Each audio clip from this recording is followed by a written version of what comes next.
Hey there, double page spread coming at you. Let me tell you about our dear friends at Black Phoenix Alchemy Lab and what they've got on deck for you now.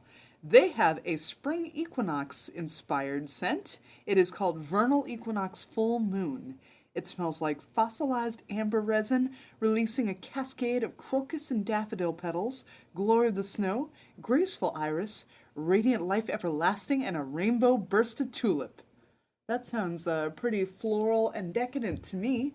As well as our dear friends at DCVS, the Discount Comic Book Service, who are always hooking you up. They want to give you the best deals. Them and their sister site In Stock Trades, they want to help you out with whatever you missed at whatever convention you're going to. So go check them out. Also, I was delighted this episode to be a guest starring on Southern Fried Geekery. So go check out Southern Fried Geekery and please join their Facebook page. Have chats with other people there. Just enjoy them because they are delightful and some of my favorite, steel magnolias. I love them. And while you're at it, support Double Page Spread. Help me out over here. Buy some stuff from Threadless. Get yourself a t-shirt, a notebook, a sticker. Get yourself a shower curtain, a phone case, whatever. Show how much you appreciate and love what I do, because I hope you love what I do. I try to do things that you love.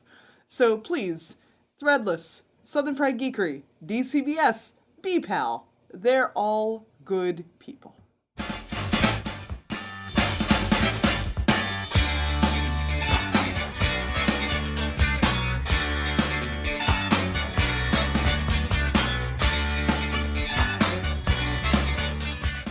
Hey everybody, welcome back to another episode of the Southern Fried Geekery podcast, and we are live again, except this time we've got something a little bit different for you.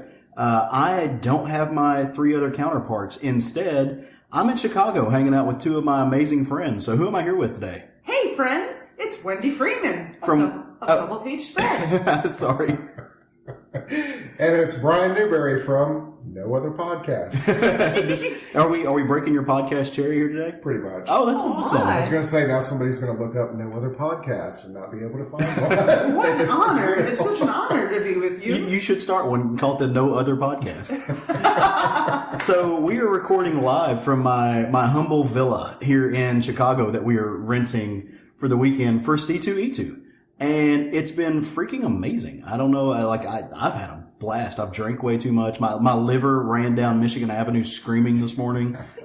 We caught it though. We're putting him back to work. So how's it been for you guys? Just kind of off the cuff. It's been fantastic because once again, it's always the greatest gathering of people. It's the greatest group of friends and just genuine nice comic people all the time. And I'm so happy I'm hanging out with you here. Met you both in person for the first time, so Yeah. It's been great. So I should throw out there, we've all been friends for a while. I mean, everybody who listens to my show and I think Wendy's show knows that me and Wendi have been hooked up as friends. Not hooking up, but Thank you for saying that. I got so drunk I crossed the lines in the straight bit. No, we've been friends for a long time, but all three of us met on the EOC podcast message boards. Mm-hmm, absolutely. And I think really I've met Brian just in this past year, is when we've started really talking and realizing who, getting to be friends and everything. So that's what I love about this though, because we all get together and it's a group, and now we do it on the Southern Fried Geekery page as much as anywhere. And we just kind of interact and talk, and we make friends who live all over the place. I'm based in Little Rock. Wendi, you're here in Chicago. You're in Nashville. I'm in Nashville now, but I used to be in Bentonville. Yeah, you're an Arkansas kid. Yep. All grown up and doing well for yourself. Yep. So the con so far, I think what we talked about this beforehand because we did a minimal amount of show prep, and I say that as the show prep was Wendi making Moscow mules, and it's delicious and good. So I think we're going to talk a little bit about what we've seen at the show, and a little bit about some of the things that we've bought and done, and just rap about it for a little bit. And we're recording this on Saturday. The episode will go out on Sunday, so I'll be back at the show, and we'll have a little bit more to talk about. But I can't wait. So how has the con been for you guys? It's been really overwhelming this year. It just feels like it was so crowded today. Yeah, today was almost on par with New York Comic Con. Yesterday was great. You could walk around. I mean, there were a lot of people, but the aisles are wide. You can walk around. You can get in the booths. Today, there were especially in Artist Alley on a couple aisles. Yeah. I was just standing there for like 5 minutes, not able to move a couple times. I didn't even make it into Artist Alley today. It's probably for the best. I showed up, tried to. I had full intentions of jumping in George Perez's sign line. The George Perez line is bonkers. Yeah, I couldn't get in. So they actually had capped the line before I got there. They're like, hey, it starts back up at 1, and you can come back then, come back around 12:30 and get in line. So I come back over there, and they've only made it halfway through the 11 o'clock line, and those people were still standing there. And I'm like, yeah, there's no way. Here's the question. Are you familiar with George Perez's work directing lady wrestling videos? I am not. Is that a thing? George Perez apparently has something about, well, it's not a seedy underdog because he's totally cool with the fact that he's done this, but apparently he has done like some scantily clad, he directed some scantily clad lady wrestling videos. So was this back during Glow or an No, this is like the off-brand? 90s. It's like the 90s or something. Oh, so you're telling me there's an Attitude Era George Perez directed, possibly with Sable or China or somebody like that. Video. No, much lower, not like real wrestlers, just like chicks in okay, gotcha. bikinis, rolling around. Yeah. I need that. I need to go just because it's George Perez. YouTube's a wonderful thing. Right? But no, so I think what I'm going to do is I'm going to get up super early in the morning and get to the con just kind of before everybody else does and jump in that line because he's retiring. This is his last con. Yes. And at least for me, I don't know about for you guys, but George Perez, and I've said it on the show before, George Perez is that dude for me. He is the artist that I realized that, hey, somebody draws comics. These aren't just storybooks. It's not just stuff that magically appears. These are individuals, but he's the first artist whose name I committed to memory. His stuff made me just super fall in love with it. Yeah, I love him too, not to that extent. My version's Claremont. Claremont? Which I got to meet back at, we were talking about old Wizard Worlds earlier. But I got to meet him years ago. It was just great. But yeah, I love Perez. I actually love Phil Jimenez, who's just this with Perez. If there's anybody who is a predecessor, or not to Phil, it's Perez, yeah. We know what we mean. Yeah, I'm going to take another. We're having Moscow Mules. I'm going to have another drink.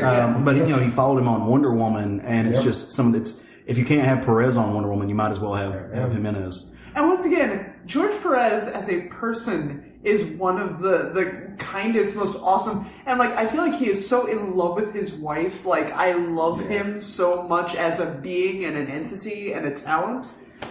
When I was really thinking the line's probably taking that long because he's spending time talking to him. Well, that's part of it. So it's not just like to jump ahead, we had a photo op earlier today, and you're in and you're out in 5 seconds. And I'm picturing George just talking to everybody that's coming up to his table and what's happening. He's right there with Walt. Not Walt.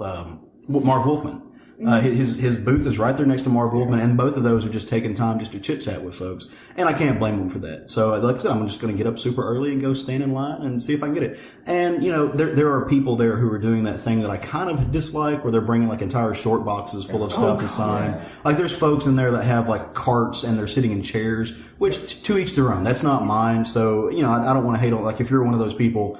I get it. It just makes me kind of grumpy. I wish they would put a cap on that. Oh, totally. I wish they would be you get 5 books. 5 books, go to the back in line. 5 books, go to the back in line. And some of them are wheeling that cart right over the CGC. Oh, absolutely. Yeah. Well, also the other thing is obviously we all know compulsive behavior. We're collectors. Right. But the fact that I know so many people who are I need every issue signed by the inker and the colorist and the blah, blah, blah. There are so many people who and for me it's oh yeah, I've got this one thing signed and that's cool and that's nice. To me it's cool. I have one piece that's signed by the writer and the artist, and that's all I really need. Because what do you really need in life? Well, you're not thinking about resale value, right? Exactly. I'm just thinking about personal nostalgia. I get so many of my comics actually get personalized. They make it out to Caleb, and if you do that, it kills any resale value. Except I don't know if there's a market for Caleb comics. Oh my god! So I have had Fabio Moon and Gabriel Ba sign at least 3 or 4 things over the years, and they find a new way to spell Wendi every single That's time. amazing. I can think of 2. How many have they come up with? They come up with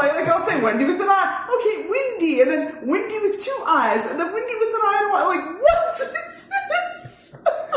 I get that you're sexy Brazilians, but come on. They are sexy Brazilians. Very sexy Brazilians. So let's keep going with Artist Alley. So who else has been in Artist Alley that you guys got to talk to and hang out with, chit chat a little bit, maybe get some work done by?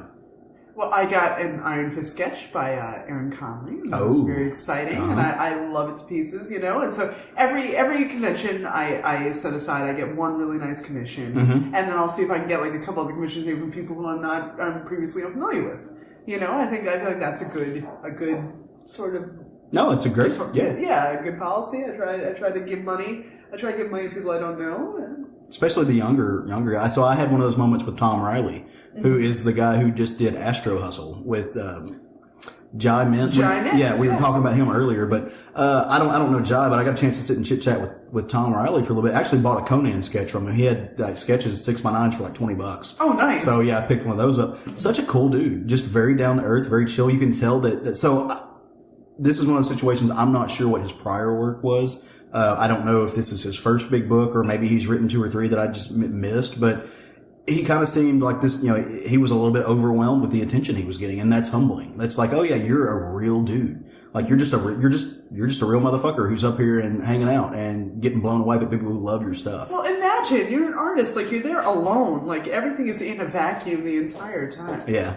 So I imagine it must bring them great joy to be able to get out there and have people, like, actually hear people face to face telling you what you're doing is really impressive. I would hope so. Yeah. I mean, that'll never happen to me because I'm not an artist or anything. You know, I get people who have listened to the show, and we love that, by the way. So if you ever see us around, you know, you're a friend of the Double Page Spread podcast or the Southern Fried Geekery podcast, and you see us, just say hi to us because we love that. Like, it's same way, but I'm not an artist, so I'll never have that where somebody's just like, hey dude, I really love this, like this product that you made. And it's got to be incredibly humbling when that happens. So anybody else have you complimented anybody this weekend? I'm very introverted, especially in things like this. But, this is actually the most time I've ever spent in Artist Alley. Yeah. Usually it's not my thing.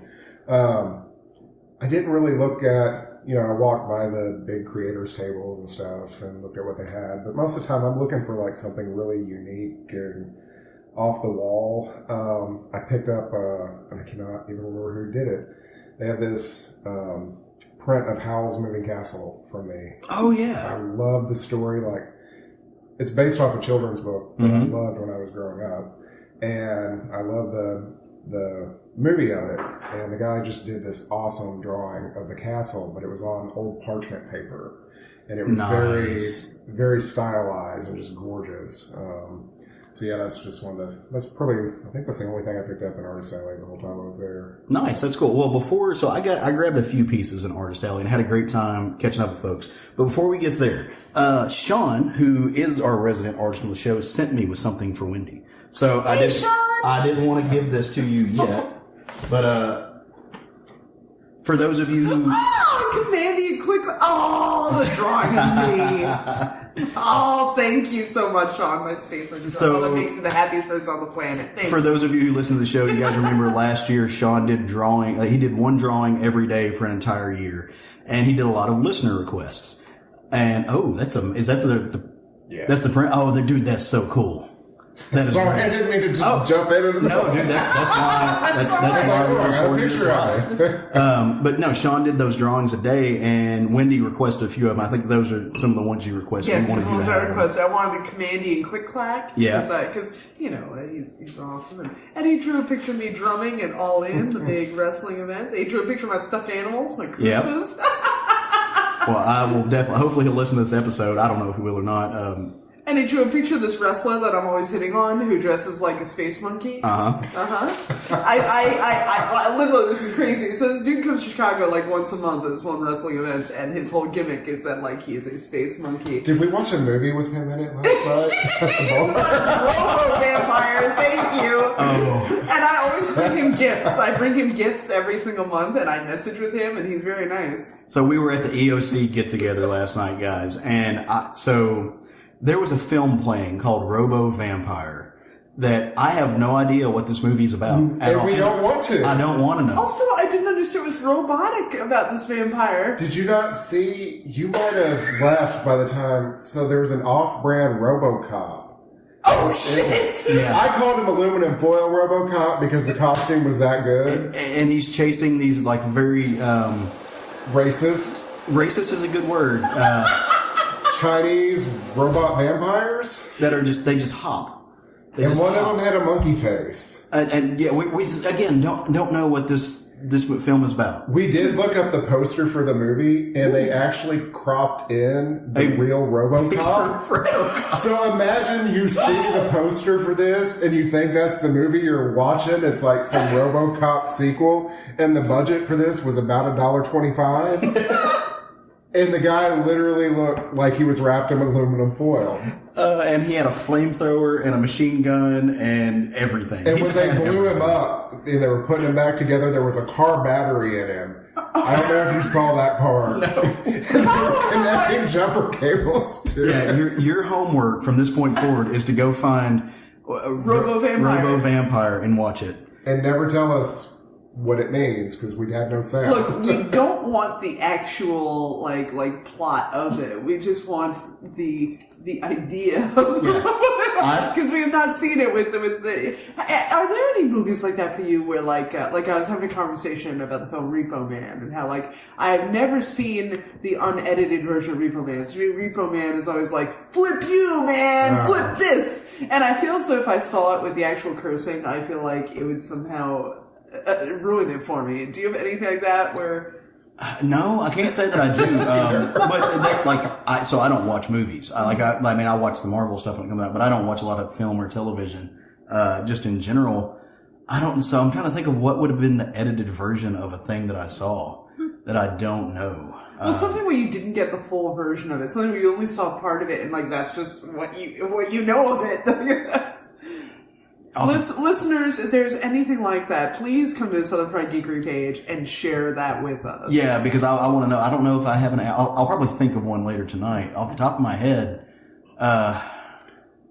he'll wake up at 3 o'clock in the morning. Yeah, I'll and remember say, like "The Last Starfighter" or some shit.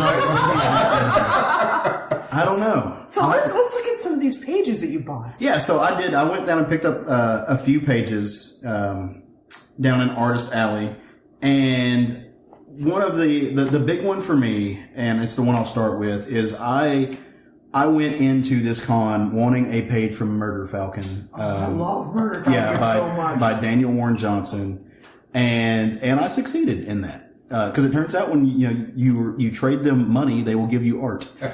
So once again, DWJ, salt of the earth, genuine, kind, easy to talk to. I love him as a person and an artist and everything. One of the easiest people to talk to. One of the most just genuinely, like you said, down to earth. Doesn't realize he's a rock star. No, at all, and he absolutely is. But I picked up page. It's Murder Falcon number 5, page 8. And this is the page, if you're reading the book, it's the page where your main character is having a conversation with his wife, and basically what the book is telling you is that the main character had cancer. And it's emotive. So the actual Murder Falcon is not in this book at all, but it's one of the most emotive pages from the book. Like when I read this book originally, just punched me in the chest. I started bawling. Because it just pulls that out of you. So I could have bought another page that had some more of the action-oriented stuff in the book. Actual Murder Falcon, or the van, the power wagon from the van. You want the van. I do kind of want to. If I had an extra $300, I would have got that too. So I grabbed that from him. I absolutely love it. Can't wait to get it framed. I got another couple of pages from Tim Seeley. And these are pages from Ex Sanguine. Exsanguine, the book that he did with Josh Emmons. Yep. Josh Emmons is one of my bestest friends in life. Really? He and I text all the time. I love him. I took him on a garden walk last year. I demanded he go and take a tour of my neighborhood, looking at people's flowers. I love Josh Emmons. Nice. Well, yeah. So I enjoyed Ex Sanguine. Do you say Ex Sanguine or Ex Sanguine? Ex Sanguine. Okay. Yeah. Because think about the word is exsanguinate. That's true. That makes sense. As we could ask someone who is a nurse.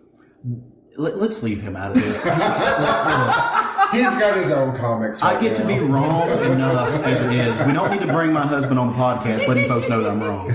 But no, I picked up a page it's a spread out of issue 5. It's page 18. Folks, folks getting stabbed in the throat, which is always fun. First of all, I love Dick Sanguine because it has the trope that I love of like people in the diner when the waitress is wearing like the old timey aprons and stuff. Yeah. Like I love that. I love the whole like sort of twist of Dick Sanguine. People should go back and they should find that book. It's a fun. So who put that book out? I'm trying to remember. Was it Image or was it Dark Horse? Was it Wildstorm? I don't remember off the top of my head. There's too many publishers, and I've had too many drinks. It's Wildstorm. How old is it? It's out there. I mean, this is like I said. This is number 5. Maybe 5 years old. I'd say it's probably more not than that. Wildstorm. Yeah. No. I want to say, we do have these. We do have We do phones, have, like- yeah. I feel like we're taking the fun out of this. We keep going. But no, so and then the other page is a bunch of feral dogs eating a corpse because why not? That's what comics should be. And so I got those, and I'm happy to add those to my collection. I absolutely love them, and got them at a really, really decent price. So I got a commission done by Tyrell Cannon, who is an amazing kind of new artist. He's kind of a new find. Oh, it was Dark Horse. It was Sorry, Dark Horse? It was Dark Horse. Okay. Yes, go on. So Tyrell Cannon. Not to confuse with Xander Cannon. No, Tyrell he's a new guy.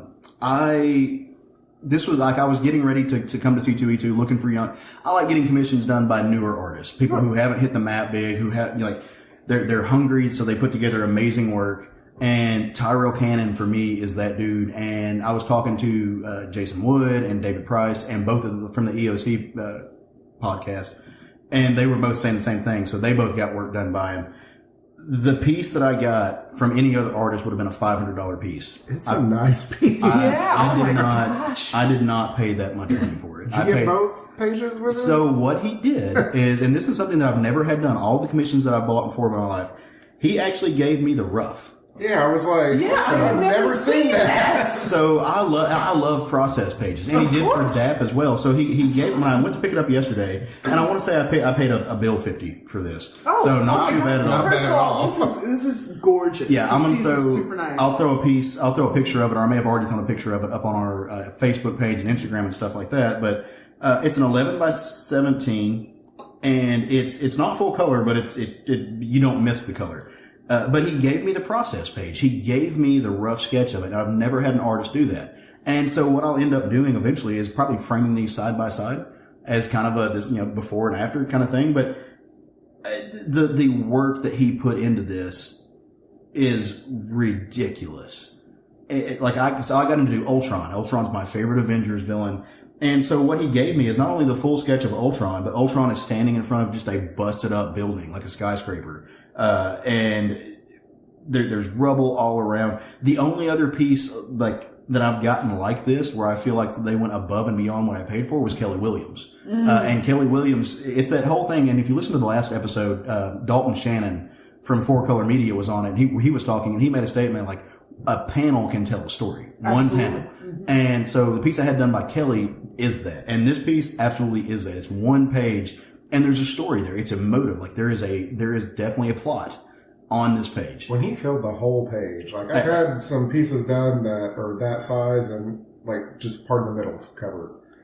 Like you got your money's worth. Oh, absolutely. And really, I would figure the sketch would be more of a thumbnail, but no, it's the same size as the other. It's an 11 by 7. And here's what, me saying I'm not an artist, here's what's hilarious is I'm looking at a sketch and I'm like, that's leaps and bounds beyond what I could do. Well, I figured you were going to say, I would have paid $150 for this. Right, which I think you would for that size. That's crazy. So I'll throw a picture of this up there. It's just, it's like, I couldn't believe it when I saw it. That's majestic. So let's talk about these Conans. Let's talk about the Conans. Yeah, so the other piece I got is by Tom Riley, and it's not big. I think it's a 5 by 7, but it's Conan, and it's done in ink and it's red ink. So Conan's covered in blood. I paid $20 for it. Not bad at all. Like I said, that's perfect. Yeah, it's a smaller size, but Tom Riley is the cat that's doing all the art on Astro Hustle right now, which is a new book. It came out. We were just talking about it 2 on weeks here. ago. Yeah, I don't like issue 2 hasn't dropped yet. I don't think. Nah, the first one was literally like 2-3 weeks. Yeah, I haven't read it yet. It's so good. It's got a cool cover. It looks like the classic kind of trading card. It's kind of got that feel. I'll probably end up talking about it on one of the episodes. So when we talk about comics, I don't want to get too far out there, but it's just he's an amazing young artist that again does all kinds of stuff that. He's going places, and that's the only way I can put it. He's got an amazing style. It's very very cartoonish. If I had time to sit down and think of a better way to say it, I probably would. But somewhere along the lines of, it's not quite cartoony in the way that like Bruce Timm is cartoony. It's stylized. It is stylized, but so it's somewhere around like Bruce Timm meets a horror comic. And like that, like it's more serious than Bruce Timm's work is. Not that I don't take Bruce Timm seriously, but right, of course, yeah. But so it's just it's bananas. Like it's so good. Well, I'm across the room, and the blood's kind of got a neon pink tinge to it from my angle too. So like it kind of glows a little bit. First of all, I'm kind of super into dudes with their bare chest covered in blood. So I'm really into this. I think everyone is. You might want to hide your portfolio because something might be missing when we're done. And both of those new Conan series are really enjoyable. Like I'm enjoying the Ron Garney one. I think that's really cool. And the other one, I know, but Barbarian. I'm very happy about the new Conan. Like, I mean, I loved Conan when Becky Cloonan was doing that a couple years ago. Like, I was like, yay, we brought Conan back. This is cool. But now we brought him back to Marvel, and I'm happy with that too. Yeah. So me and Craig actually had this conversation the other day because we're both reading both the titles, Barbarian and Savage Sword. I love Mahmood. So I think Mahmood is crushing it on it. And so to me, Barbarian, they're both A titles. To me, Barbarian is just a smidge better. But he loves the Garney. So we have this discussion, which, you're reading them both. Could you say which one you prefer better, or are they both just like equivalent to you? Well, it's interesting because I feel like it's the Garney who's like the sketchier, inkier Garney, you know, and he's a lot looser. Right, exactly. So I enjoy seeing the progression of this Garney. I think that's very cool, as opposed to like, you know, his classic sort of Captain America work or whatever, you know. I feel like I like seeing the evolution of Ron Garney. Yeah. But I mean, I'm enjoying them both. But yeah, the Mahmood, of course, is hot. That's the hotness. He is the hotness. Yeah. Yeah, but did either of you read No Road Home this week? I did. I did not. It's classic Conan story with the Scarlet Witch as the female lead in a normal Conan story. And so it ties right into the event. She's doing something scantily clad? No, they do almost go there, but they both stop. They back it up a little bit. Spoilers, but all that book needs in it for me is Namor. And if they put Namor in that book, you would have my favorite characters in Marvel. My only fear about them bringing and folding him into the Avengers is you better buy those reprints now, because when they lose the license, you're never going to be able to get them. Nope, they won't be able to be collected. Yep. So just like anything with Rom in it. Yeah. They have to. They do a lot of. I'm stuttering. They do a ton of work with IDW, and is it IDW that has that license for ROM? Yeah, because it's Hasbro. IDW has all the Hasbro. Now, what about the Micronauts? Who's got rights? I want to say IDW has them. They do. Yeah. You can get some of the Micronauts in the main Marvel, but not the whole team. Right. I would like to see that miniseries of X-Men and Micronauts. I'd like to see. I love the first time Xavier really goes crazy bad. Like, that was the lead-in for Onslaught, like, 20 years before it happened. Right, like, is there a collection of that? No. I want to have, like, I'm thinking of going into having some stuff bound, and, like, but I don't want the comics, I want a reprint, because, you know, they're better quality paper and stuff. Of course, yeah. And I would love to have that reprinted. That series was so good. Have you ever had anything bound before? No. I think both of you have probably seen the pictures of my hardcover collection, and there's stuff that will never be put in that format, and I want to just do it yourself. Have somebody do it. Who was it in the EOC who was binding their own stuff? I looked magnificent. Was it Bean? Was it who? No, there's several people that have done it, but it's gotten to a point where you can pretty well mirror Marvel Omnibus at this point, and that's the stuff I wanted to do. And relatively, the comics inside them are remaining the same. They're unscathed. I don't know that you can unbind them, but you know, as long as it's just a reader copy and you want to keep it, do it. And that's why I prefer to have like a trade reprinted and have it bound instead of an original copy, because you know, the paper quality and all that stuff. Plus the gutters, because the more issues you bind, you've got that read when you open it up, and you'll be missing part of the art. So So here's a question. Gutter loss is It's gutter loss. I hate the loss of my gutter. I'm always in the gutter. So like, I have certain books. Every summer, I'm like, it is the beginning of cookout season. And my favorite thing is like to sit out there and read comics out on the back porch and barbecue. And so there are certain books that I will leave at my boyfriend's house. Like, for example, like the Werewolf by Night omnibus or some shit. I'm like, this is my backyard reading. Right. Because it's just too cumbersome. It's too cumbersome to bring anywhere. You know, it's just so big. And so, like, I always pick, like, I'm like, this book is just large, cumbersome, terrible to carry. I can't read it in the coffee shop. I can't read, you know. So See, that's what I do, though, is I take them to the coffee shop, and I read them there. And, like, every Sunday, just about, I'll have a post on one of the boards of my cup of coffee and what giant omnibus I've lugged with me this So week. I have not finished that Werewolf by Night book because it was my summertime 2018 book, and I just never got to finish it. I need to get through You that need to have book. more barbecues, is what you're telling us. Yes, I would like. Yeah, we all need to cook out some more meats. Y'all need to come over, and we'll have we'll each have our omniboo and just cook That sounds like the best vacation in the world. So I have something similar to that. Mine is, and I've been working on it through about 2 years, and it's the Amazing Spider-Man Volume 1 omnibus. So it's the Ditko and Lee stuff. And I'm about finished with it, but it's taken me a little bit. I just read it piece by piece because those books are dense. Like, those books are wordy as fuck. They're hard to get through. And they're amazing. Don't get me wrong. I mean, it says so right on the cover. But they're worth reading. So it's one of those things, like, if you're a comics fan, like, I feel like at some point you have to at least read the first issue of Fantastic Four or the first issue of Spider-Man. If you can find it, the first issue of Batman. Like, those things to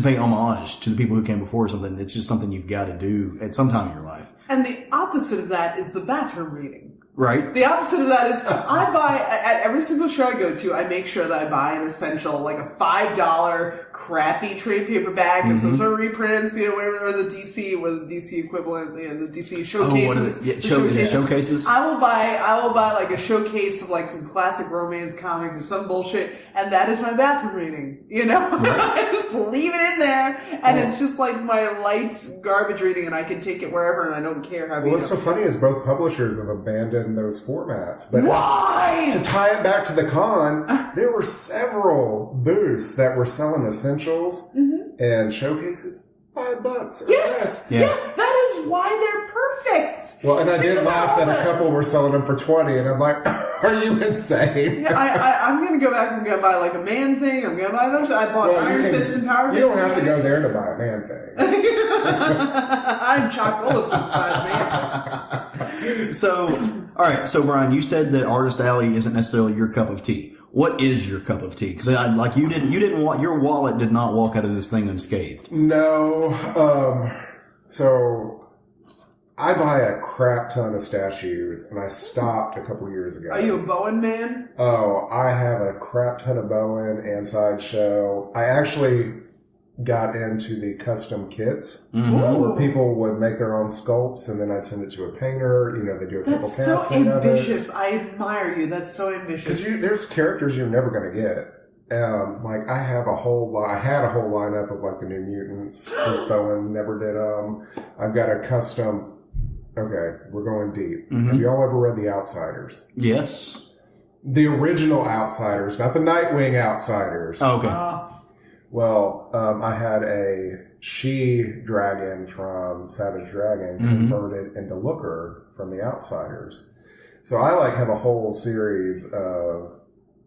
I have hundreds of statues. But a couple years ago I stopped because, we have a huge house, but there comes a point where, long boxes take up space. Well, you got to display the statues, so you got to have space. So how do you display? Do you have glass cases? I do. I do have some glass cases. They're not out in our new house since we moved to Nashville.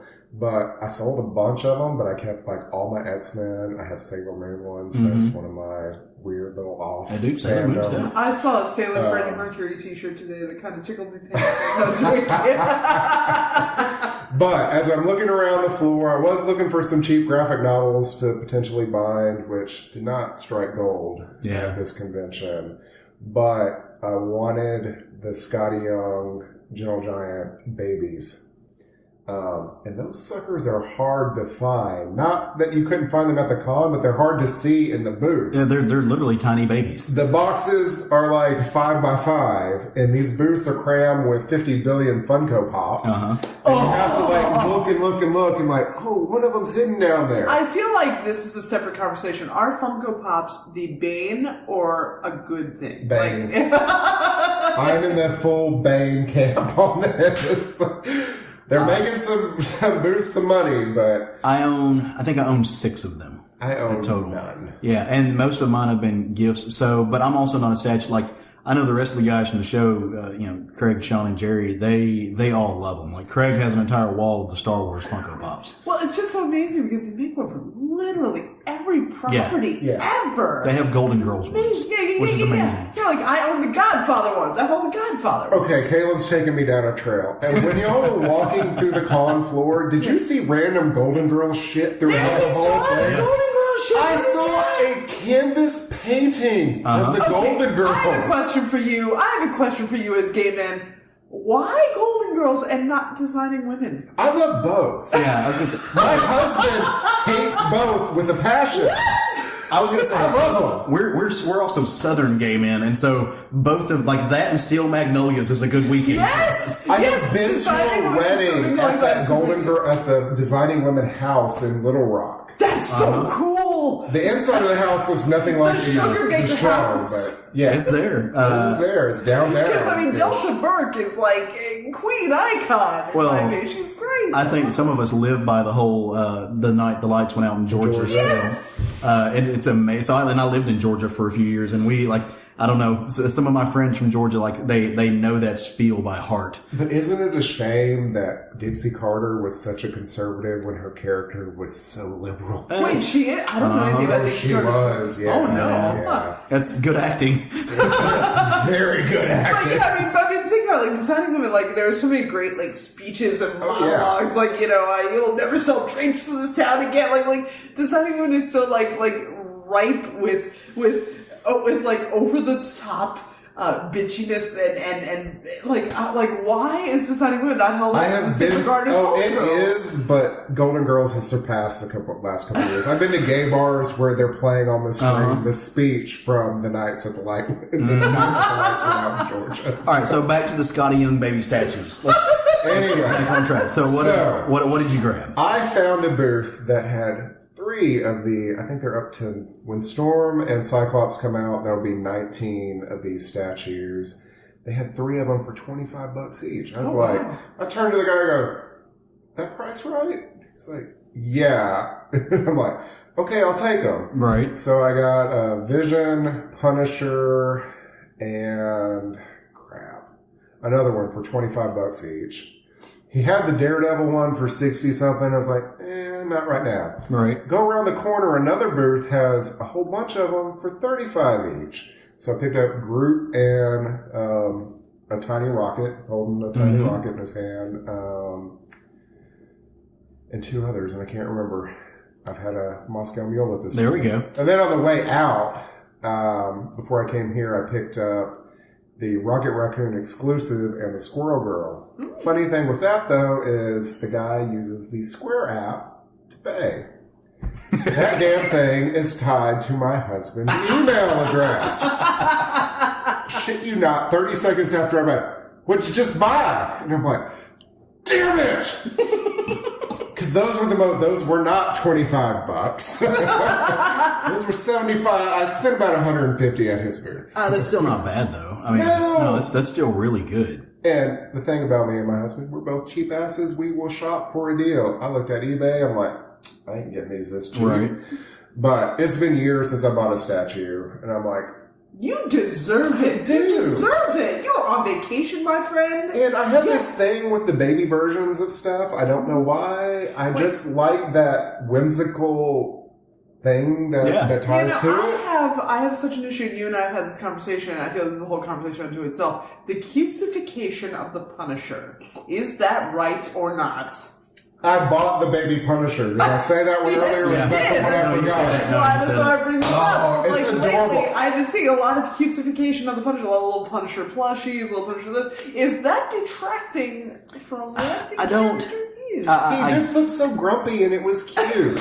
I get what you're saying, and it also ties in with the fact that police and military factions and so forth have co-opted the Punisher, which is problematic. So here's my thing on that. I care more just from me, and we're getting off a little bit, but I care more about that. Like that bothers me more than the quote unquote cutesification of it. Because at the end of the day, the cutesification of Punisher isn't worse to me than the cutesification of the Hulk. Because if you want to get down to it, I don't care what they try to say. The Hulk has been the cause of at least 1 million deaths. I mean, that dude levels cities, right? Oh, not according to Jeff Jones's run on Avengers. Well, nobody's ever died. Yeah, well, sorry, that's me being geeky. Yeah, we'll let him have that, but I tend to disagree. But I Jeff completely Jones. disagree. But also Cyclops. Cyclops is a killer too, and so no, it's just a cute.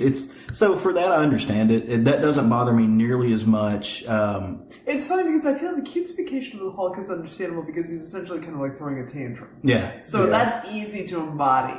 Whereas the Punisher is literally a dude who just... Oh, he's a sadistic serial killer. Oh, he's insane. He is snapped. He's not someone you should look up to. No. Right. But there are other killers in the Marvel universe that I just think it's a style thing. I think if you made a cutesy Kingpin, I'd totally buy the hell out of it. Oh, it'd be adorable. just a little blocky who would just pet his little bald head. So what is it about the statues that get you? So this is something I'm always weird because I'm a collector, just like we all are collectors, but I'm more interested in art and comic books. So I'm always curious about what drives people who collect other things, be it statues or Funko Pops or anything. To me, it's high-end art in a way. Yeah. I don't do the action figures because I don't like. The articulation just messes with me. But there is an art to sculpting. There is. It's a sculpture, essentially. Yes, for sure. I see this. And granted, these are casted, but I've talked to the people that sculpt these things. They are pure artists. Oh, for sure. And I like the permanence of it. And they're sturdy. And then I don't have any pictures of it right now, but when they're all out, they just look amazing. And really, I got into it like late 90s when these were just starting to happen, well before Sideshow. Bowen didn't even have a company yet. Right. And I just fell in love with them. But they're pricey as hell. Yeah. Y'all spend several hundreds on commissions. I'll spend several hundred on a statue. At this point, though, the prices have gone up insane. I could afford to still be in the game, but my husband would give me side eye the whole time. See, Wendi has the right idea. Wendi just collects gays. So, and she added a new one. Yeah, we just come to her of her own free will and volition. All right, I had a picture of what I bought. So I got a Groot with Rocket, the Punisher, Star-Lord. Daredevil is making me squeak. Thanos is my favorite. He's holding this little balloon with death painted on it. And it's just a grumpy little baby Thanos sitting there with this balloon. And then Magneto and Vision. And then I got the Squirrel Girl and Rocket by itself, which was a San Diego Comic-Con exclusive. Oh, wow. Years back. Nice. At one of the booths, Diamond Select, which I usually do not like their stuff, but they are finally stepping up their game, even on the PVC. I was going to say, I actually own one of the PVC statues from Diamond Select. Which I used to hate them, because years ago they just looked so cheap compared to everything else that's out there. But I walked on the booth, I was like, all right, you're almost at Bowen quality with PVC instead of resin for $50 to $100. I'm like, damn. I've got the Hulk. That's the figure from Ragnarok, the film, and it's where he's got it's based off of it was the Greg Pak run with who was doing the art. Anyway, it's based off of that where he's got the gladiator gear on and the giant hammer, and that's what I've got. And it if you don't know it's PVC, you think it's resin. Yeah, I was looking at them like. They've got a lot better quality at this point. But in that little booth buried, they have the new Storm and Cyclops baby that are coming out. I'm like, yeah, he's going to kill me. But, so who is your ideal Scotty Young baby statue that does not exist yet? Who would you want? Or let's say there's a DC baby. Who would you like? Archangel, nice. So we're talking the razor wing. Yes, with a grumpy little pouty face. It would be hilarious. Apocalypse Archangel. Yes. See, I don't know which one they've made. So I'm guessing there's a Hulk one. Have they done a Hercules? No, they actually have not. See, okay, that's it. That's my. I want a grumpy baby Hercules. What about Your yours? little diaper. Here's the whole run. Sorry, I know it's a. Oh, okay. Picture. I would want Ileana from New Mutants. I'd want to She imagine. is I was actually going to say that because she is literally my favorite Marvel character. Period. Like I do not. She's my favorite Marvel woman. Period. She's one of my favorite characters ever in life. I do not have statues. I'll have to show you. I have every Ileana statue in customs I had made. I have a Dark Child from Asgardian Wars. I got that little New Mutants minifig run. That was like the New York exclusive from Lego or whatever. You know, I got the little. So I was very happy to have that. Which I was so excited when they announced that New Mutants movie. And I can't wait for it. We might be waiting forever. Yeah, it sounds like it. They need to hurry up. Or it will be direct to video on Hulu or something. Because now I'm kind of scared because of things I've heard. But no, she's literally my hands down favorite. The few commissions I have several of her. I have a Jaime Hernandez Ileana. How the hell did you get that? Because I interviewed him at a convention and we became tight, and I got him to do it. And he was like, "I don't ordinarily do." We don't do podcasting because we like doing podcasting. We do it as a leg up to get ourselves One of my favorite is I do have a Chris Uminga Ileana as the Phoenix 5 outfit. Oh, that's awesome. That's cool. The new sword throws me. I don't like it. It's too manga. It's too manga. Yeah. I want her soul sword where it's like part of her body. It's more organic. Yes. Are you talking about the one that's like the sword is in different pieces? No, the sword's like... Yeah. It looks like a Final Fantasy VII. Yeah, exactly. Okay. It looks like a fucking manga thing. I hate it. I want it to be an organic part of her body and she can't control like a thing, you know. But yeah, I mean, I would like her, and I would like. I could do a 2-hour podcast on her alone. So. You are invited on my show, and there's we'll talk about Belasco. We'll talk about her reign as the Queen of Limbo. We'll talk about all that shit. We'll talk about how this isn't the real Ileana. It's an alternate version, and they should have brought back the real one. Can we talk about how her and Kitty Pryde were supposed to be a couple, and they won't fucking really? get that? Kitty Pryde was fucking her, fucking Rachel. Yep. What? Kitty Pryde is so bisexual queer. Like, you do not know this? I do not know. I just knew her and Colossus. No. Oh, God, no. Yeah, no. Oh, tell me. She's always been a... And Claremont flat out says it. He's like, they Really? would not let him make it overt at the time. But if you listen to him on other podcasts or interviews, he's like, no, it's not subtext, it's text. Storm is bisexual. Kitty. Ileana has never had a relationship. Well, first of all, Ileana Kitty. was abducted from the age of 8 until 16, so she did not have time to like go through puberty and have a normal thing, you know. So Ileana, she's had problems. It's You fine. know that magic in that magic series was what got me into X-Men as a little kid. Yes, because oh my gosh, I loved it so much. Yeah. So let's talk about some of the booths that we... She squeed live on air. She's getting all red in the face. It's really adorable. So some of them... They had some very interesting booths. Let us discuss this bizarre phenomenon of live animals in conventions. So, guys, there is a booth at C2E2 that I shit you not is full of live snakes. I actually like snakes. I think it was like a snake rescue or something. All I know is I turned a corner and 2 feet away from me is a guy holding a snake wrapped around his arm. I'm like, what the fuck? This is a really cool cosplay.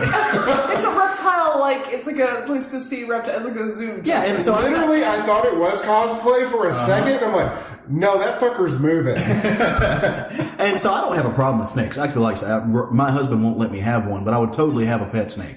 But he's got a snake on well, I'll let you ask him about that. Thank you for saying that because I thought it but edited myself. But but there's like liking snakes and not being freaked out by them are one thing. Turning a corner and having a snake like look at you in the face is a whole different ballgame. That's some Nagini shit. Yeah, right. I'm just like, what is happening? And literally all I can think of is all these little kids running around, and you know there are people that are afraid of snakes. And they were not just in the little enclosures. They had them wrapped around themselves and were passing them around. Yeah, and they're walking out into various parts of the floor with these snakes. Yeah, which, I mean, I know at least one person who refused to come back to C2E2 because of that. Oh, yeah, I can just imagine. So this was a booth that got me by surprise, the heavy metal booth. So I turn a corner, and it's kind of up in the front when you walk in. So I turn a corner, And I just realized, I was like, oh, that person looks familiar sitting in the heavy metal booth. It's because it's Dave fucking Mustaine from Megadeth. So I turn around and I'm like, oh, fucking Dave Mustaine. Why are you apparently he's doing something with heavy metal. Which makes perfect sense. It's perfect for him. So how do you feel about Dave Mustaine in relation to Metallica? Do you think Metallica kind of like screwed him over? Or do you feel like I think it's a jerk? Well, it's one of those stories. I think that each side has their own story, and both of them have some truth to it, and both of them have some bullshit. Mm-hmm. I think that Dave Mustaine was using a lot of drugs, and that's part of what got him kicked out. I also think he was an asshole, and that's what got him kicked out. I think both of those. I also think part of what got him kicked out is because he was asking for his due cut, and not for a lesser cut because he wasn't one of the original members. I feel like some kind of monster. Like, he comes off as so kind of sad in some kind of monster in that documentary. Craig from our show is probably the better person to ask about that because Craig is so much more knowledgeable about Metallica history and stuff like that than I am. Dave Mustaine makes me happy because it's living proof that if you just keep working hard enough, your dreams can come true. Because for years, all Dave Mustaine wanted was to be better than Metallica. And in 2019, he is. It just took him. Are you sure? Oh, yeah. No, hands down. Like, the stuff that Megadeth is putting out right now is leaps and bounds beyond what Metallica is doing right now. I mean, we all bought, Peace Sells with Who's Fine. Right. Like, that was the big out. I remember, the cover of Anarchy in the USA, and, all that. I bought, the cassette single of that. And no, so, I don't think you can compare them across time. Like, the stuff he's putting out now is not better than Ride the Lightning or Master of Puppets, but... What is? Exactly. But, so here's what Metallica is doing right now, and here's what Dave Mustaine and Megadeth is doing right now. I think Megadeth's better. I think they're killing it. I would say Anthrax is probably better than all of them. Scott Ian's a god. He's a little tiny bearded god. He is. I love metal. I imagine Scott Ian must be one of the coolest people to chill out with. I imagine him and Kirk Hammett. I imagine the chill geek dudes of these bands, and I imagine they're totally the people we want to hang. And those are both I know those are both Trauma dudes. So both of them just adore Trauma. And you and I both cited "I Am the Law" as our favorite comic related song. So you had an interesting experience, both, and I don't know how much you can say about it because I know it ties into your show. But why don't you tell us a little bit about that? So I was invited to interview the ICP related rap group Twisted, who have a comic out from what's the name of the... Don't get me to lying to you. I don't. You're the one that interviewed. So they have this comic out, and it's kind of like this goofy sort of Scooby-Doo thing where they're hunting ghosts, but they're not really ghost hunters, and they're having a wacky time, and they're very funny and making jokes about semen and dicks and whatever you need. And I went to their booth and I interviewed them, and they're both in their full makeup. They wear all this makeup and they have crazy contact lenses of these characters, And so the one dude is sweating all of his makeup. And we had a hug at the end. I'm just oh, I feel this on me. I'm about to say, is there stains on your hoodie that I'm not seeing on the back? But they're very good at what they do. They're very good at being characters. Oh, yeah, I appreciate that. And fun fact, Sean is a huge Twisted fan. Oh, there you go. Sean loves ICP. Well, I would have rubbed myself on Sean so he could... Well, so you'll have to just save that. Save a little, just an essence of it, and you can gift it back to Sean. So Caleb, I think I remember your favorite experience from the con when we were waiting to try to get into that panel we didn't get into, and we had to make a pit stop afterwards. Oh yeah, what panel was this? What panel was this? So we were going to go to the Marvel panel because we were going to find out what Hickman is going to be writing. Spoilers, it's X-Men. Yeah. Everyone knows this by the time that this comes out. Everyone knows that they now, we are now post that panel, and it was in fact X-Men. Bleeding Cool's already dropped an article, yada yada yada. It was X-Men. But we were up there, and once we realized, okay, there's no more room in this room, we're not getting in. I was like, yeah, well, I could go pee. That'd be a cool thing to do. Which really the advantage of a panel is your feet hurt and you want to sit down for a while. Yes. So we decided to go in there into the bathroom. I got to pee next to Jason Aaron. That's look up and we're like, oh fuck. Did you peek? I didn't. I was scared. I think there's certain things that you just don't do. You let me down. He's a burly, bearish guy, man. He is. That's why I like there are certain truths about Jason Heron I don't want to know because they will either entice me or haunt me until I die. I just prefer to, like, I've got an image in my mind, I'm going to let it live there because he's Jason fucking Heron. But I can't wait to see what they're going to do with. So I'm not buying all of the tie-ins because I don't have the millions of dollars. So many, right? And some of them aren't going to be good. No, they don't really tie in. But I'm excited to see what he does with War of the Worlds. War of the Realms. War of the Realms. Sorry. War of the Worlds. Well, I did go to the War of the Realms panel Did the you? day before, which was, I'm going to be blunt, it was more like a previews panel. Yeah. It was literally just the solicits. But he did indicate during that he's not leaving right after War of the Realms. He's got a little bit to wrap up, but he's already planning, trying to figure out what he wants to do next. Nice. So he's planning his exit on Thor. Nice. First of all, he's had such a remarkable run on Thor. So, I mean, it's time. I'm okay with that. He's been on, 4 years now? If not more, than five. that. I think he said he's been doing this for 7 years. 7, yeah. Right, because how long ago is Lady Thor? I feel like that had to be at least 5 years ago. Yeah. I feel like that. Well, Jane Foster, he had a run before that. Yeah. Right, of course, which is the God Killer, which was the best. The God Butcher. I loved that so much. I love He's that. so- I'm not so kidding. The last couple issues with Jane Foster as Thor, I would cry every issue. And I am not one to do that reading a comic. Yeah. Well, and you do not have a heart, and we do not understand you. You know, I can be a vicious bitch. But, See, I don't cry in real life. I cry when I read. yeah, I'm watching a TV show and I'm hoping my husband's not looking at me as I'm choking up. But other than that, I'm a heartless bitch. Right. I am excited for War of the Realms. They let a couple of people come up and read the first issue. Nice. I was not one of them. But they, one of the tie-ins I'm actually excited for is the X-Men one, because they're going Asgardian Wars with it. Like, they're talking, bringing Danny Moonstar is the lead of that book. Well, because most of the X-Men are gone in that unknown, unmentionable age that we're not going to talk about right now. But she is one of the ones that are here, and the whole preview was her, Magic, Wolfsbane, Karma. Like, she's leading that whole storyline. So that's the only reason I want to read that. That'll be fun. Hell yes! That'll be fun. Yes. That'll be really fun. You remember when Wolfsbane was in love with that dude? Yes, well, you remember they had a baby in Peter David's X-Factor run. I think I'm witnessing two people fall in love with each other. We need to talk. It's amazing.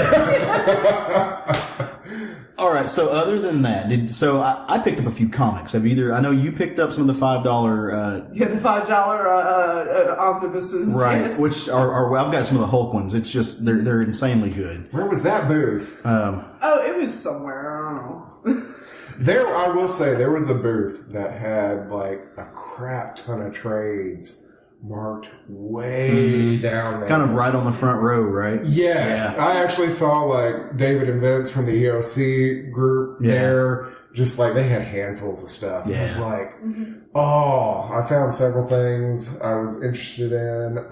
But then you walk around and you see a booth that was charging full price, and I just literally want to laugh in their face. Right, like graham cracker. Like, The graham cracker, I turned around and walked out. I was like, I don't care what you got. I can get this cheaper on Amazon right now. That's the thing. Like, I don't understand. And I guess they're just hoping people who, at this point, who don't stupid. know. Yeah, they're hoping. It's really funny because cons now, they really do cater more toward what I consider, and I don't mean this derogatorily, but the casual people. Yep. Yeah. People who are coming there and this is something that the But there's movies. the people that go in the Styling Online booth and just buying a fucking t-shirt. Right, pretty much. Last week, yeah. But it is funny how you can see them trying to, like, they're hoping that somebody who doesn't know any better will buy stuff. Well, and there was another booth that had a ton of trades. Like, that's all they had. Omnibuses, Absolutes were in there, but they were all stuff I had. If you bought 10, you were getting them 80% off. Yes. I was like, oh my God. And unfortunately, I buy too much crap that they didn't have 10 I wanted. But it's like, damn, this is a missed opportunity for me. Did you end up picking any of them though? No, I was on the verge of getting the DC Tangent books, those 5th week events from way back, because I was thinking about having those bound. But they had all of them but one. Wow. And I thought about getting them all, but it wouldn't get. I had to get 10 to get that deep Yeah. discount. So I was like, I'm going to back off. I wish I had been walking around with you. I bet we could have just split We it. could have. and We just could found have something. piled up some. Yeah. So tomorrow is going to be my day where I really go look through like dollar bins and try to find those deals. Number one, because it's Sunday and it's the last day, and a lot of people will they don't want to take that stuff home, right? Yep. So they'll do it. But I have picked up a few so far, and mostly out of like $5 bins and stuff like that. So one of the runs that I'm trying to collect over time is the Tales to Astonish run, the original run. You get lots of Namor and Hulk stories, and those are two of my favorite characters. So I grabbed Tales to Astonish number 91. It's a great cover. It's got the Hulk's fighting Abomination on it. It's one of my the colors are great. It's stunning. And this is back when the Comics Code Authority was doing their thing. The other one I grabbed is an issue I've been wanting for a long time. And it is the Avengers number 195. And what this actually does, this book is actually technically the first appearance of the Taskmaster. He's a cameo in this. The next issue, 196, is the first, the first full appearance of it. Or is that the official, or well, it depends. Like, me and Craig have this conversation all the time. Like, what is a first appearance? Like, is a cameo What count? defines a first You know appearance? what? Apocalypse's first appearance is like the last square of X Factor, I think 8 or something. Mm-hmm. So. Well, Avengers 181 is the first appearance of the Hulk, but now technically, if you want to go by cameo appearances, 180 is the first one. Other than that, I mean Wolverine. You said Wolverine. Sorry, I was like, the Hulk was. Have I mentioned I'm drinking? Have I mentioned I've been making the drinks? Other than that, I picked up some more Hulk stuff just to kind of add to my run. And tomorrow is really my deep dive where I'm going to go back and I'm going to pick up some more bumpers for the show. I really love doing that, getting artists and writers to introduce our show. So hopefully I'll get a handful of those. I can toss them around. Maybe line up some interviews. I know Wendi, that's like you're working on lining up some more interviews. Yeah. And unfortunately, Brian, you have to split. Yeah, I got to be back at work on Monday, and I've got a 7-hour drive. So. Yeah. Oh, yeah. You drove up here. You want to talk about that adventure? Oh my God. So yeah, on the drive up, I'm in the middle of nowhere, Indiana, driving up from Nashville. The road is a little rough. I'm behind somebody, and so I can't see that much in front of me. All of a sudden, my car sinks. I drive a Mini Cooper. My car sinks into this 5-foot, I'm not exaggerating, pothole, and my front tire just immediately, the warnings go off of the tire pressure low. Yeah, no shit, my tire just exploded. Wow. I managed to pull off because the exit was right there, thank goodness. Get to a gas station, fill it up with air, and start immediately Googling for tire replacement places because I do have run flat. That'll get me a little bit. But yeah, it sent me back 2 hours. Nobody had my tire or my size, so when I get home, I have to get a slightly smaller tire. And I was like, Your this will tires treat are you. so big. No, my tires are tiny. No one can fulfill your tire needs ever. They can't. Well, what about you, Wendi? What's your tomorrow look like? Because we've got one more day of this big crazy thing. I have to go back to work. Oh, you're not going to make it to the con tomorrow? No, I have to okay. go teach drums all day. I have to go teach adults and children how to play the drums all day. One thing we did not talk about yet, the cosplayers. Okay. Oh, yeah. Well, we. First of all, okay, so what is the deal? I have seen a bunch of men in Hawaiian shirts with a barbecue apron on that had some sort of a pun about meat or something, carrying a gun. That's a good. I don't know. So It's weird. Yesterday, Friday, I saw a ton of Game of Thrones people. Oh yeah, a ton of Game of Thrones. I saw Khaleesi walking around with a Varys, tons of Khaleesi's. Every girl wants to be. Well, heck Daenerys. yeah, I want to be a Khaleesi. I did not see any Jon Snows. Damn it! We saw Jon Snow walk We around. did see a few Jon Snow. Snows. Yeah, we All you saw. gotta have is the fucking curly hair and a big furry cape. We saw some Jon Snow. I think my favorite one that I saw was actually earlier today, and it was a Swamp Thing.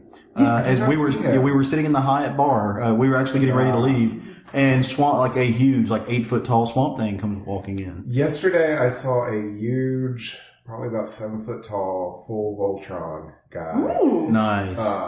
And I could tell he was grumpy because he was grunting as he walked. Because the people that go all out, God love them, but that's got to suck. My favorite thing ever, and this is so mean, there was a guy who dressed as Godzilla, and he was literally choking inside, and he was having a hard time, and he was like literally begging people to help him, and people ever thought he was joking. On the way out, I saw this girl that had to be I'm assuming she was Violet Beauregard from Willy Wonka. Well, she's just giant blue. Who knows? No. She was painted blue, but she was like in one of those, those balls that people could do those bouncy things off of each other. She was in one of those, painted blue. Wow. And I'm like, you are committed, but you're also an asshole because you're taking up so much space. That's how I feel. That's how I feel a lot of times. And to me also, it's the difference of like, people who come in like weird, just like Halloween costumes. Like I saw a dude just like dressed as like a shower. I saw that. Yeah, and I'm like, what are you unless you have a woman who's Janet Leigh with you, like I don't get what the fuck you're trying to do here. Today was a lot of anime and also a lot of Umbrella Academy. I saw a lot of that too. But I saw a lot of poor Umbrella Academy where I was looking and I didn't know what they were doing. Well, it's like but they're walking around with umbrellas. Yeah, if you have a feather boa and an umbrella, suddenly you're fucking Umbrella Academy. That was the only character people were cosplaying though, was the medium from the Umbrella Academy. Yeah. I saw a lot of, I texted my husband and told him this. He's like, are you sure they just weren't flamboyant? Yes. But they were carrying an umbrella. At some point you have to play the game Gay or Cosplay. Gay or Cosplay. And a lot of visible penis line Spider-Man. Lots of VPL Spidey. In the history, there have been like people seem to love people who I guess casual cosplay seem to love like the one piece suits like because there's a thing. It's just you're putting on a bodysuit and that's it. You don't have to think about it. And those are the notorious like best ones to just see what you're working with because no one like Jerry from our show preaches this. Wear a fucking dance belt.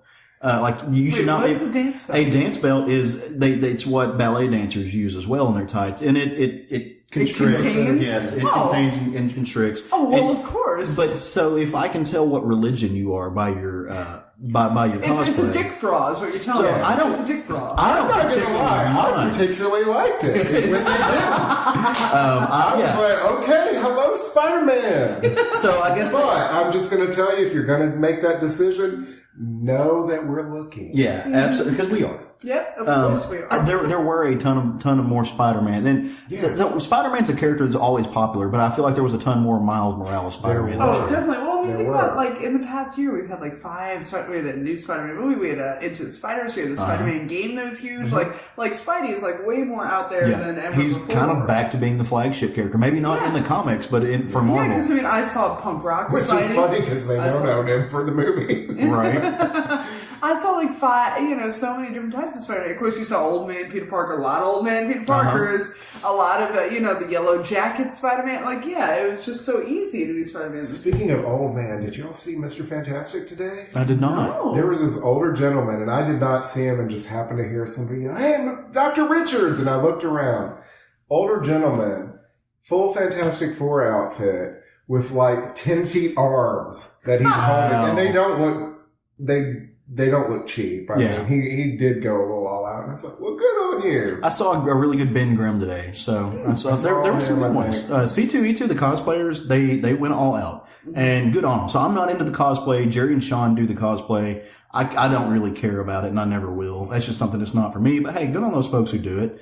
I wish that C2E2 had have done what they did last year, and unfortunately they didn't. And they kind of roped off a section of the con last year. They called it Cosplay Corner. See, I feel they did a lot of that. I feel they do have that section. Oh, do they have? Yeah, it's just people that you could do. People weren't paying attention to. Stage photos. Yeah, exactly. Like there was if you went against that far wall, it was a ton of different photo ops, and a lot of cosplayers with the photo ops, and also on the second floor they had different lighting situations where you could do so. So I do feel like they did that because they know like cosplayers are just there to get their photos taken. Well, one thing about the con is it was they had it kind of blocked off in every region. Like one square was all the comics, the actual comic dealers. Mm-hmm. Then you have Artist Alley behind that, so it bled into that. And then the celebrity photos were right behind that. Nice. And then as you moved over, the back section was more anime, which led into the cosplay. And the video game section. The video game section center, which also bled into the tabletop gaming. I was going to say, the tabletop gaming, I was actually impressed by that. So. I will say, I had my first ever celebrity photo op experience this year. Did you? Yes, I did. So I did as well. So, I mean, I do not believe in paying to have your picture taken with a celebrity. I believe in hanging out at the bar enough to meet with them and have a drink with them. Because that's happened so many times. Like, at Wizard World, like, I remember Battlestar Galactica was hot. I remember, like, having a drink with, like, Edward James Olmos or something. Because they would just show up because it was like, where the hell else are you ever going to be? And so it's like, why would I pay $100 to have a picture taken with you when I can just, like, wait at the bar long enough? Right. You know?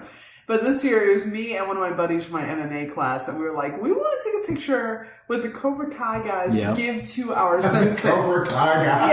Yes. So we were like, we're getting this particular picture taken specifically to hang in the dojo and give to our teacher. So we went and it was so funny. So we both put on our gis, we put on our fucking karate outfits, we did the whole thing, and we posed with Ralph Macchio and William Zabka. And William Zabka was like, are those real? Are you guys real? I'm like, yeah. That's amazing. But then they shuffle you in so quickly. Well, I was going to say, Brian, it's depressing. Brian and I don't know about Brian, but for me, this was my first con celebrity photo op. Our good friend, all of our good friends, Stephen Wooder, invited us to take a picture with him. And once again, it's only good if it's because you're doing it as a friendship thing. Right, yeah. Like, I'm not doing this because me and Ralph Macchio are gonna fucking fall madly in love. Right. I'm doing this because me and my buddy wanted to have a moment together. Yeah. So I think it's the same thing, the exact thing with Stephen Wooder. It's like you want to do this because you're having this moment with your friend. And I will admit, I have had a crush on the person that we got our photo with. Well, go ahead and tell us. Late 90s. We got one with Ant-Man himself, Paul Rudd. Which is I've crazy. had a crush on him since the object of my affection when he had a gay man in the late 90s with Jennifer Aniston. Just so attractive, and he has not aged a day in the 20 years. He was incredibly cool. He is seriously Benjamin Buttoning. Like, he is reverse age. Right. They schedule you for a group for when you're going to go in. So Stephen had the ticket, and we line up. We're in line for an hour. Yeah. We get back there, and there's the four of us taking the picture because Roger joined us too. And 5 seconds and you're out. Yeah. I didn't even get to say hi or shake a hand. You didn't say a word. I feel like what Stephen was telling us about his experience with John Barrowman was a little bit more personal. Yeah. Right, because I feel John Barrowman gives a shit. Well, he's a showman and he likes to have fun, and this this is his thing. He does this a lot. I couldn't go to the John Barrowman thing because I would legitimately tell John Barrowman where my address and where I was staying. Well, and Stephen told us all what he came out and told everybody beforehand. He's like, look, you know who I am? Tell me what you want for your picture, we'll do it. Basically, if you want to grab my ass, we'll do that. If you've got kids, maybe not, but we're going to say I'm not going to grab your kid's ass. But he made a point of, in the Me Too era, everybody here is going to hear what you say. Yeah. But I would have been like, yeah, we don't need a picture for this. Let's just go behind the curtain. And he might have done it with John Barrowman. I'm just paying for an ass-grabbing moment. We really don't need a photo. It's okay. Much. Weird segue, but I want to come back, considering the subject matter. But when we were taking the picture with Paul Rudd, the people who were there right before us were a family, and they had their kid, their little boy, and he was dressed up like Ant-Man. They had taken half of a wasp doll. Yeah. And they had sewn it into his Ant-Man costume. So the wasp was sitting on his shoulder. And so he got to take that picture. That's just precious. That kid is a comics fan for life. Yeah. But once again, it's like we said, like that moment wasn't about like worshiping Paul Rudd. That moment was about like a family moment. Well, and Paul Rudd was awesome. Like I was watching, he actually picked the kid up and like was holding the kid. So so for that, he did what he should have done. So hats off to him. Well, guys, we about ready to bring this thing home? All right, let's do it. So, again, C2E2 was a blast. I'm tired. You're tired. I've drank too much. I'm going to drink more. It's so much fun. Thank you to everyone in Chicago who helped put this on. For those of us sitting at this table, at least, thank you for the EOC guys for being who they are, and connecting all of our, friends and building these friendships. Vince, David, or Jason. We love all of you, and there's no way that we would be who we are without you. And so thanks for showing us a good time. You can find us here every Sunday, most Sundays, at the SFG podcast. We're dropping episodes. We've got a format. Unfortunately, I'm traveling both this week and next week, so that's why things are a little bit different. Doing a couple cons, and I'll be in Portland next week, so you'll have something different. After next week, we will get back to our normal scheduled podcast. You'll get more of the comics talk you love. You'll get more of the news, more of the listener questions, because we absolutely love it. So I love your listener questions. Your listeners ask some good things. They're so much fun. And I can't wait to get back to that. But for at least this week and next week, I'm still traveling. So just kind of bear with us. And I hope you've enjoyed the conversation, because I've really loved having them. Wendi, why don't you tell them where they can find all of your stuff at? You can find Double Page Spread on Twitter at DoublePG Spread. You can find us on iTunes. You can find us, on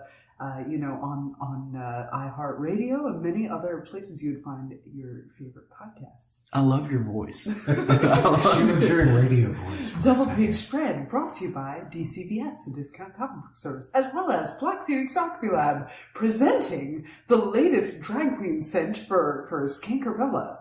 That is a real thing. That is a real thing. Yeah, so guys, if you get a chance, I know we've said it before, go listen to Wendy's podcast. She puts on some of the best interviews in the comics industry. It's amazing. She's got one coming up with Twisted. So if you're an ICP fan, if you at all like weird gangster rap, or if you're just Sean, you should go check that out. It's going to be a lot of fun. And Brian, you're on our Facebook page, the SFG page. You're on the EOC page. You're here, there, and everywhere, and you're just being awesome. And thank you for coming and doing the show with us, man. Thank you for having me. It's been great. I really appreciate it. It was so much fun getting to know you. Getting to know you in person. Because we've known each other for a while now. Well, if nothing else, a reminder, you can come hang out on our Facebook page with the Southern Fried Geekery podcast. You can find us on Instagram and Twitter. We're at SFG Podcast on both of those. If you've got any questions, comments, concerns, or complaints, send them to southernfriedgeekery@gmail.com. And if nothing else, go forth and love some comics.